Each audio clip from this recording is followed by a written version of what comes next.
Hello दोस्तों, स्वागत है आप सभी का हमारी एक और रोमांटिक कहानी में। ये कहानी मेरी और मेरे होने वाले मंगेतर की है।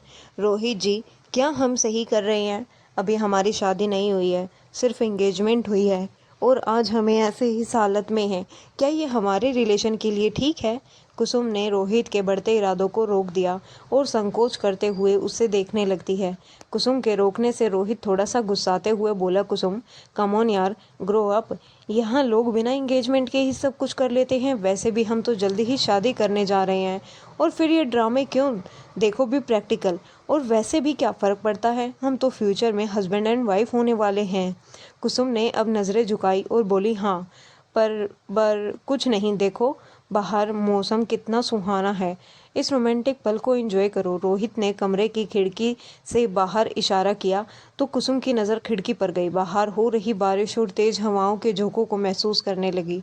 रोहित ने मौके का फ़ायदा उठाते हुए अपने दोनों हाथों में कुसुम का चेहरा भर लिया, उसकी आंखों में देखते हुए माथे पर किस कर दिया।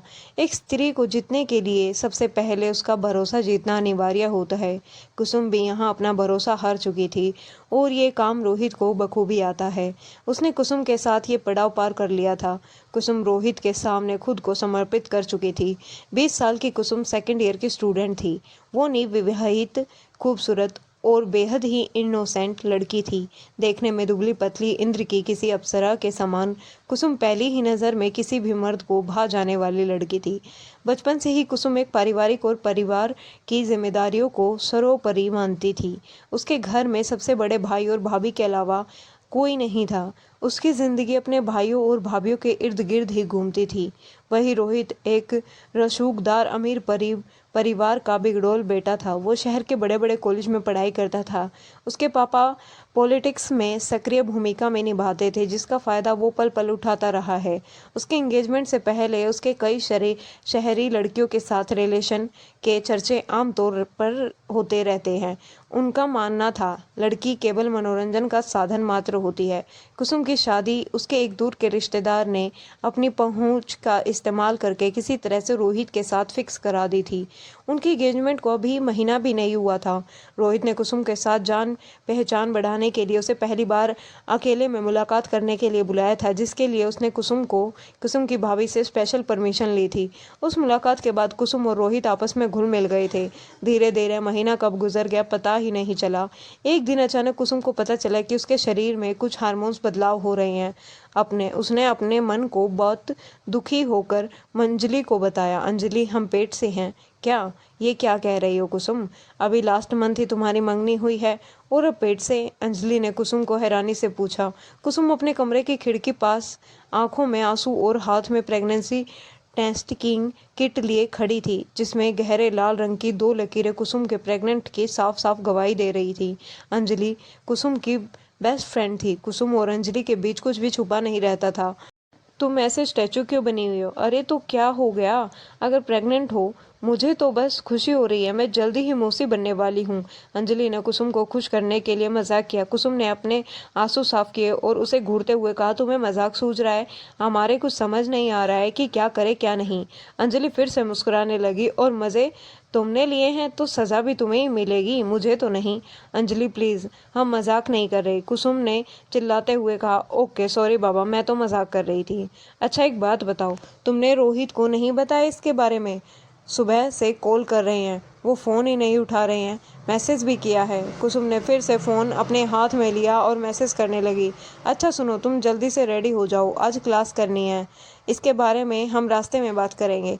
अंजलि और कुसुम एक साथ घर से रेडी होकर कॉलेज जाने के लिए गांव के बस स्टॉप पर जा रही थी। तभी अंजलि की नज़र भोलू पर पड़ी।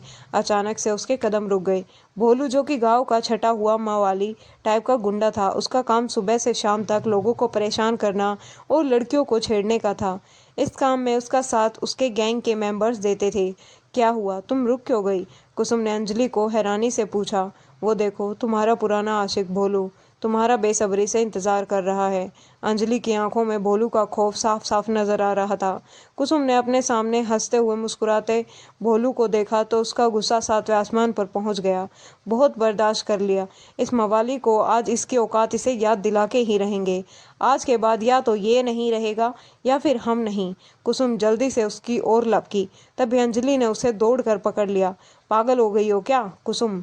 तुझे पता भी है तू किसके मुंह लगने जा रही है? बदतमीज है वो। 1 मिनट भी नहीं लगेगी तेरी बेइज्जती करते हुए। चल रहने दे, हम आगे वाले स्टॉप से बस पकड़ लेंगे। कुसुम अभी भी भोलू के ही घूर रही थी। भोलू भी समझ गया था आज कुसुम कुछ उखड़ी हुई सी लग रही है। तभी भोलू का एक दोस्त आगे आया और जोर से हंसते हुए बोला, भाई वो देखो तुम्हारा आइटम कल्टी मार के जा रहा है। ओए चिरकुट, तू जरा अपनी जुबान पर ताला मार। इसे थोड़ी देर के लिए रेस्ट दे। वो कहीं नहीं जाएगी, वो अपुन के पास ही आएगी क्योंकि वो अपुन की बंदी है। भोलू ने हल्की सी चपत मारते हुए कहा, भाई तू अपुन को मार ले, लेकिन वो देख तेरे वाली तो गई। हाँ रे, सही बोला तू, गाड़ी निकाल। भोलू ने अपने साथ बाइक पर 4 गुंडे बिठाए और कुसुम का पीछा करने निकल गया।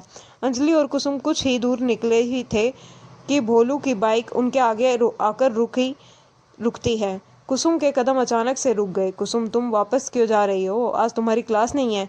भोलू ने बड़े ही प्यार से कुसुम की ओर देखकर पूछा। नहीं है। तुमसे मतलब? कुसुम ने चीखते हुए भोलू की बात का जवाब दिया। चीखो मत, चुपचाप रास्ता बदलो और निकलो यहाँ से।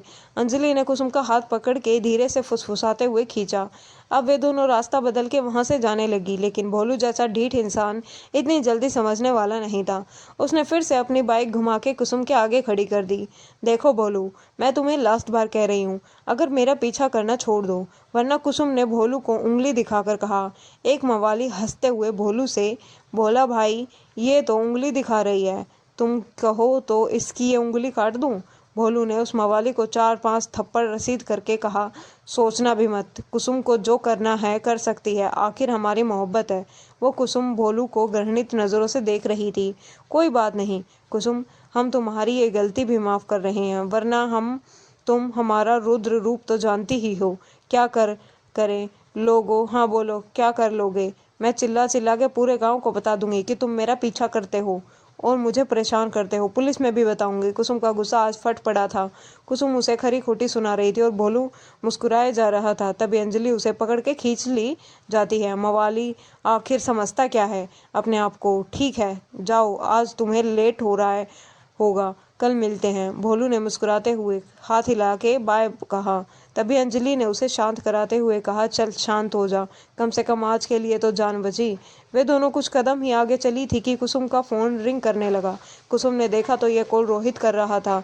उसने पिक किया और बोली, रोहित जी, हम कब से आपको कॉल कर रहे हैं और आप हैं कि एक बार भी उत्तर नहीं दे रहे। ओह क्या हुआ मेरी जान, इतना क्यों घबरा रही हो? वो दरअसल हम पॉलिटिक्स वाले लोग हैं ना, हो जाते हैं कभी कभी बिजी। बताओ क्या हुआ? रोहित ने कुसुम की बातों को कैजुअली लेते हुए पूछा। हम आपसे मिलना चाहते हैं, कल सुबह गांव के बाहर वाले बस स्टॉप पर आ जाना, हम वहीं मिलेंगे। अरे वाह, आपको मिलना है और हमसे? ये तो खुशी की बात है, पर यूँ बस स्टॉप पर क्यों? किसी होटल में मिलेंगे, इसी बहाने कुछ 2-4 प्यार मोहब्बत की बातें भी हो जाएंगी। रोहित की बातों से उसके मंसूबे साफ समझ आ रहे थे, लेकिन कुसुम इस बार ऐसा वैसा कुछ भी कांड करने वाली नहीं थी। उसे तो अपनी प्रॉब्लम के बारे में रोहित को विस्तार से बताना था। नहीं रोहित जी, हमारे पास इतना वक्त नहीं होगा। हम कॉलेज जाते वक्त आपसे कुछ देर बात करना चाहते हैं, प्लीज़ हमारी बात मान लो। ठीक है, हम तुम्हारी सारी बातें मानेंगे, पर एक बात तुम्हें भी माननी होगी। ठीक है, हम कल मिलते हैं सेम टाइम पर। बाय। क्या होगा कुसुम की प्रेगनेंसी का? क्या रोहित शादी से पहले प्रेग्नेंट लड़की से शादी करेगा? कैसे कुसुम करेगी अपने घर वालों का सामना? जानने के लिए देखिए इस कहानी का अगला भाग। मिलते हैं कल आपसे, तब तक आप हमें कमेंट में ज़रूर बताएं आपको कहानी पसंद आई या नहीं।